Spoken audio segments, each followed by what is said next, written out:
खबर उत्तर प्रदेश के जनपद अमरोहा से है। प्रभारी मंत्री ने बाढ़ प्रभावित गांव तिगरी का किया निरीक्षण और बाढ़ प्रभावित परिवारों से की वार्ता। आपको बता दें, उत्तर प्रदेश के जनपद अमरोहा के प्रभारी मंत्री केपी मलिक ने बाढ़ प्रभावित ग्राम तिगरी का निरीक्षण किया और बाढ़ प्रभावित परिवारों एवं ग्रामवासियों से वार्ता की और उनकी समस्याएं सुनी। उन्होंने बाढ़ प्रभावित परिवारों से प्रशासन द्वारा उपलब्ध कराई राहत किट की जानकारी ली, तो ग्रामीणों ने बताया कि राहत किट प्राप्त हुई है। उन्होंने स्थापित बाढ़ चौकी की भी जानकारी ली।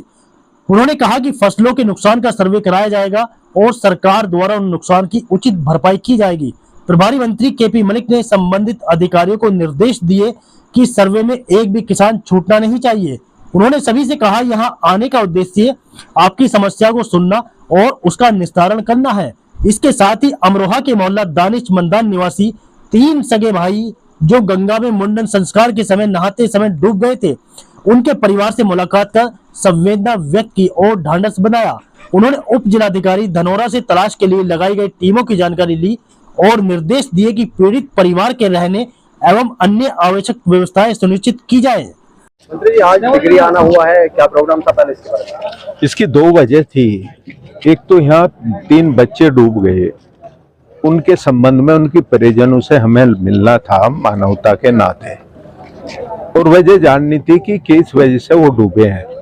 दूसरी वजह ये है, अब जितना बाढ़ क्षेत्र है अपना, वहाँ कितनी फसलें नष्ट हुई, आमजन को कोई दिक्कत तो नहीं हो रही, किसी गांव में कोई पानी तो नहीं चला गया, किसी का घर तो नहीं गिर गया।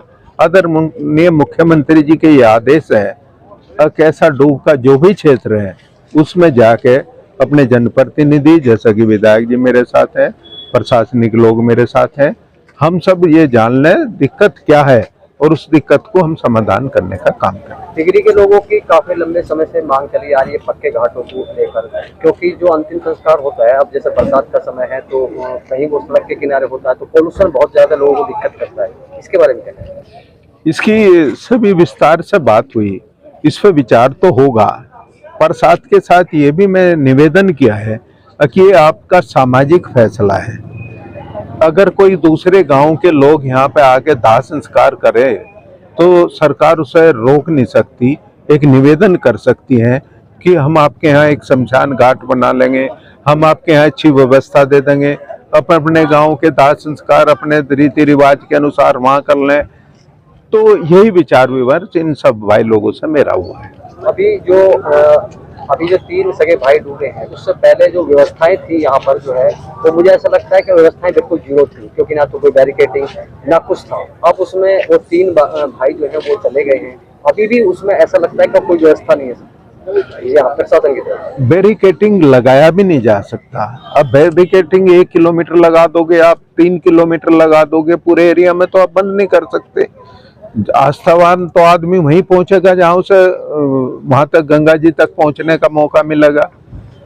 फिर भी हम सबसे निवेदन करते हैं आपके माध्यम से, हमें ऐसी आस्थाओं से भी बचना चाहिए जिसका हमारे मानव का नुकसान होता हो या अन्य जीव का नुकसान होता हो या कोई सामाजिक नुकसान होता हो। अभी जो पीड़ित हैं, उनके जो यहाँ पर माता पिता जो भी आए हुए हैं, उनका आरोप है कि उनकी तरफ से कोई सरकार की तरफ से कोई मदद नहीं हो रही। सरकार की तरफ से 1-2 टीमें अभी भी मौजूद हैं और लगातार उसी दिन से जब सूचना मिली, हमारे सब प्रशासनिक लोग आके उनसे बार बार संपर्क कर रहे हैं। मैं भी इसीलिए आया हूँ